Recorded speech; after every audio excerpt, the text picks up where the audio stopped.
Hello students, welcome back to our YouTube platform math study point. अपन पढ़ रहे हैं कक्षा 8 मैथमेटिक्स। उसमें ले रहे हैं अपन कार्य पुस्तिका का आज कार्यपत्रक 13। देखो इसका माध्यम कैसा रहने वाला है, सरल मध्यम कठिन। तो इसका मध्यम रहने वाला है सरल। दक्षता भाजकता के नियम की समझ को विकसित कर पाना, यानी कि जो भाजकता का नियम होता है उसकी समझ को अपन क्या करेंगे, विकसित करेंगे। अपने अंदर भाजकता के नियम की पहचान करने की कैपेसिटी बनेगी। तो देखो पहला क्वेश्चन क्या है, नीचे दी गई संख्याओं में उन संख्याओं पर गोला बनाइए जिसमें 5 का पूरा पूरा भाग जाता है। तो देखो ये जितनी भी संख्याएं दी गई है इनमें 5 से पूरी पूरी कौन सी संख्या विभाजित होती है उस पर अपन गोला लगा लेंगे। तो 25 के 5 के पहाड़े में 25 आता है तो 25 भी हो जाएगा। फिर 30 भी भाज्य संख्या है 5 से, ठीक है। 14 नहीं है, 18 नहीं है, 28 नहीं है। 35 क्या है, 5 से विभक्त होने वाली है। 45 भी हो जाएगी 5 से। 50 भी होने वाली है। 52 नहीं होगी, 64 नहीं होगी, 75 हो जाएगी। यानी कि जिसके एंड में 0 और 5 मिले आपको तो वो 5 से पूरी पूरी डिवाइड होगी। तो 95 हो जाएगी, 70 हो जाएगी, 55 भी हो जाएगी अपनी, 58 नहीं होगी, 77 भी नहीं होगी, 87 भी नहीं होगी और 90 हो जाएगी। इसके बाद में आगे वाली कोई सी भी संख्या क्या नहीं होगी, 5 से विभक्त नहीं होगी, यानी कि इसमें 5 का पूरा पूरा भाग नहीं जाएगा। अगर जाएगा तो शेषफल रहेगा, तो शेषफल वाला अपन को लेना नहीं है। दूसरा क्वेश्चन, नीचे दिए गए रिक्त स्थानों में एक ऐसा अंक लिखे ताकि संख्या 10 से विभाज्य हो जाए। देखो 10 का पहाड़ा आता है आपको अच्छे से, तो 10 से विभाज्य संख्याएं कौन सी होंगी, जिनके लास्ट यानी कि लास्ट में एक इकाई के अंक पे क्या आना चाहिए, 0 आना चाहिए। तो देखो पहला है 2943, तो इसके इकाई का अंक क्या लगा देंगे, 0। जब इसको 10 से अपन विभाजित करेंगे तो 0 से 0 कट जाएगा, तो बाहर कितनी बार जाएगा, 2943 बार। अब देखो इसमें क्या है, लास्ट में 0 है तो ये डेफिनेटली क्या होगी, 10 से विभाज्य होगी। आप 1 से लेकर 9 तक कुछ भी इसमें रख सकते हो। जैसे मैंने रख दिया 2, तो ये क्या हो जाएगी, 10 से विभाजित हो जाएगी। इस संख्या के भी एंड में 0 है तो इसमें भी कुछ भी रख दो, आप 4 रख दो, तो ये भी क्या हो जाएगी, 10 से विभाज्य हो जाएगी। फिर नेक्स्ट देखो ये है, तो इस संख्या के अंत में भी क्या है, 0 है, इकाई के स्थान पे क्या है, 0, तो इसमें भी आप कुछ भी रख दो। जैसे आपने 8 रख दिया तो ये क्या हो जाएगी, 10 से पूरी पूरी विभक्त हो जाएगी। इस प्रकार से अपने 2 क्वेश्चन हो गए। अब पढ़ते हैं अपन क्वेश्चन नंबर 3। नीचे दी गई संख्याओं के गुणनखंड एवं गुणनखंडों की संख्या लिखिए। देखो गुणनखंड क्या होते हैं, टुकड़े होते हैं। जैसे 1 है, 1 में किस किस का भाग जाता है, और फिर 2 है तो 2 में किस किस का भाग जाता है, वो अपन को लिखना है कि कितने गुणनखंड होंगे और कितने गुणनखंड की संख्या कितनी होगी। तो पहला है 1, तो 1 हमेशा 1 से ही विभक्त होता है, तो गुणनखंडों की संख्या 1। फिर 2 में 1 का भाग भी जाता है, 2 का भी जाता है, तो टोटल गुणनखंड कितने हो गए, 2 हो गए। फिर 3 1 से भी डिवाइड होता है और 3 से भी, तो इसमें गुणनखंडों की संख्या कितनी हो गई, 2 हो गई। फिर देखो 4 है, तो 4 1 से भी विभक्त होगा, 2 से भी विभक्त होगा और 4 से भी विभक्त होगा, तो इसमें गुणनखंडों की संख्या कितनी आ गई, 3 आ गई। फिर 5 है, 5 में 1 का भाग भी जाएगा, 2 का नहीं जाएगा, 3 का नहीं जाएगा, 4 का नहीं जाएगा, 5 का जाएगा, तो गुणनखंडों की संख्या कितनी हो गई, 2। 6 है, तो 6 1 से भी डिवाइड होता है, 2 से भी होता है, 3 से भी होता है और खुद 6 से भी होगा, तो कितने गुणनखंडों की संख्या हो गई, 4। 7 का देख लें तो 7 1 से होगा और खुद से होगा 7 से, तो कितना हो जाएगा, रिजल्ट 2 आ जाएगा। गुणनखंडों की संख्या कितनी आ जाएगी, 2 आ जाएगी।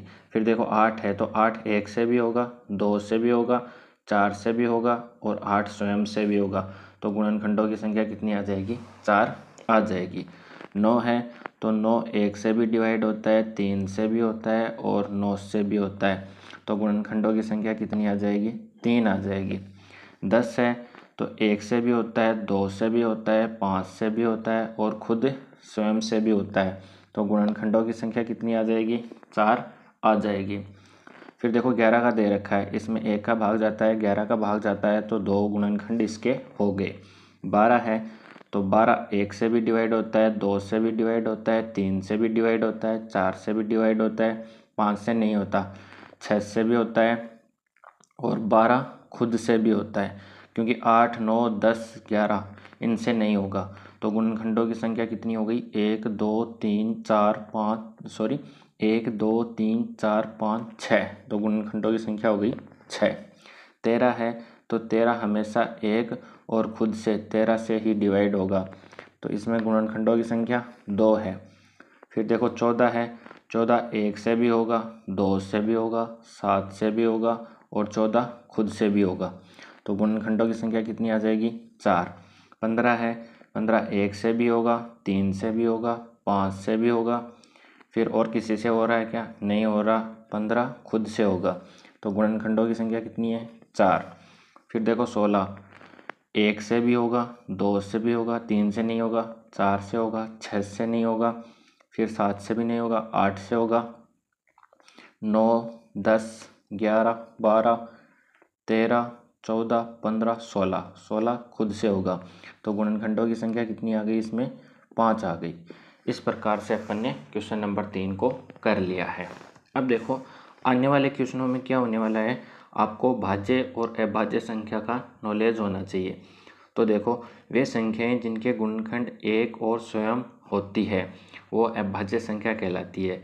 यानी कि कोई भी संख्या है वो 1 से, दुनिया की जितनी भी सारी संख्याएं हैं वो 1 से तो विभक्त होंगी ही, और 1 के अलावा स्वयं स्वयं यानी कि 5 है, वो 1 से भी डिवाइड होता है और 5 खुद से भी होता है। तो ऐसी संख्याएं तो होंगी अभाज्य संख्या। और वे संख्याएं जो 1 स्वयं और तथा किसी अन्य संख्या से भी डिवाइड हो वो कहलाती है आपकी भाज्य संख्या।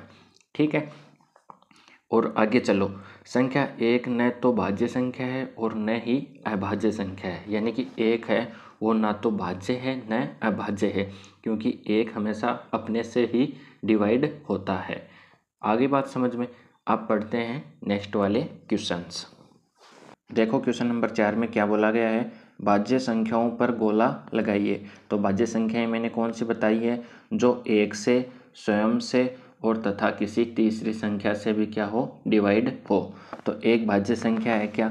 एक भाज्य संख्या है क्या? तो एक ना तो भाज्य है और ना ही अभाज्य है।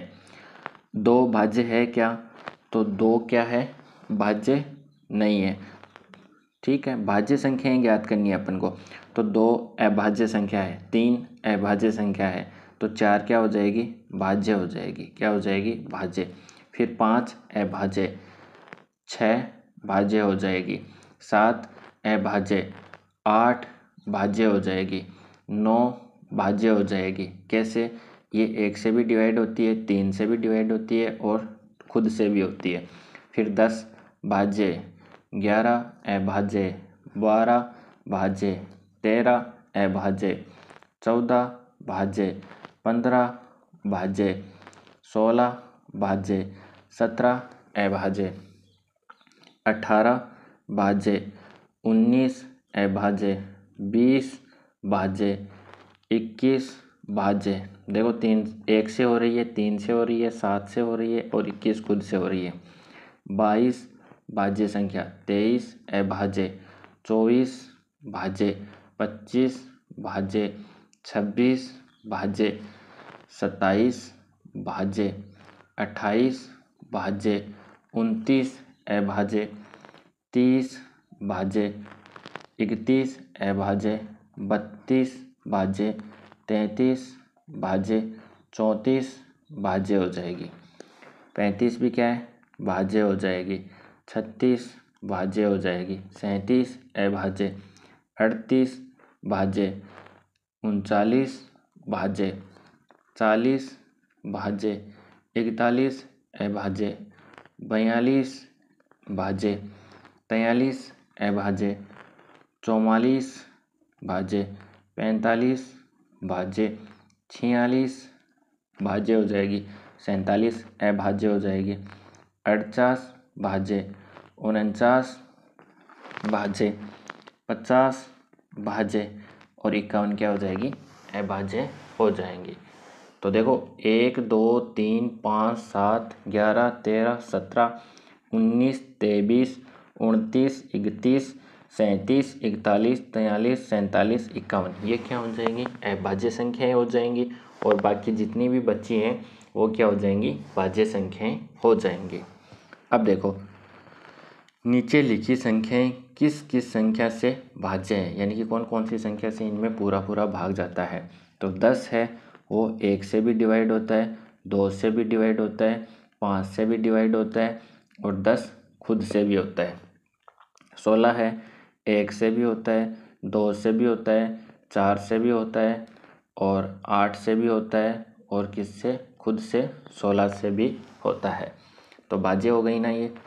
ठीक है, नेक्स्ट चलो 15 है तो 15 1 से होगा, फिर आगे 2 से नहीं होगा, 3 से होगा और किससे होगा? 5 से होगा और खुद किससे होगा? 15 से भी भाज्य होगा। फिर 25 है, 25 1 से होने वाला है, 5 से होने वाला है और ओनली फॉर 25 खुद से होने वाला है।